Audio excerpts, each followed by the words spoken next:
வந்துட்டேன். நீங்கள் இன்றைக்கி பார்க்க போகிறது கார்லிக் பட்டர் நான் கூட க்ரீமியான சிக்கன் டிக்கா மசாலா. இந்த நான் ஆல்ரெடி நிறைய டீட்டெயில்டாக நம்மளோட சேனலில் நிறைய போட்டிருக்கேன். வேணுங்கிறவங்க கமெண்ட் பண்ணுங்கள்.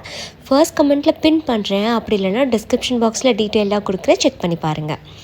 இப்போது இந்த க்ரீமியான சிக்கன் டிக்கா மசாலாவுக்கு சிக்கனை ஃபர்ஸ்ட் மேரினேட் பண்ணணும் இல்லையா? அதுக்கு பேசிக்கான மினிமல் மசாலா வச்சு தான் மேரினேட் பண்ணி அதை பட்டரில் போட்டு நல்லா சாட்டே பண்ணி எடுத்திருக்கேன். இதோட மெயினான விஷயம் என்னென்னா, ஒரு கடாய் வச்சு அதில் கொஞ்சமாக பட்டர் சேர்த்து எண்ணெய் ஊற்றி சீரகம், ஹோல் கரம் ஸ்பைசஸ், வெங்காயம், அரைச்ச விழுது, சிக்கனு, அது கூடவே மினிமலான மசாலா சேர்த்து அது கூட கொஞ்சமாக க்ரீம் சேர்த்து, நிறைய க்ரீம் சேர்த்து, அது கூட கஸ்தூரி மேத்தி, மேலே கொரியண்டர்லாம் சேர்த்து நீங்கள் அப்படியே அந்த நான் கூட வச்சு நல்லா பிச்சு சாப்பிட்டு பார்க்கும்போது வேறு மாதிரி இருக்கும். சொர்க்கத்துக்கே போயிட்டு வந்த மாதிரி இருக்கும். கண்டிப்பாக ட்ரை பண்ணுங்கள். இப்போ பாய்.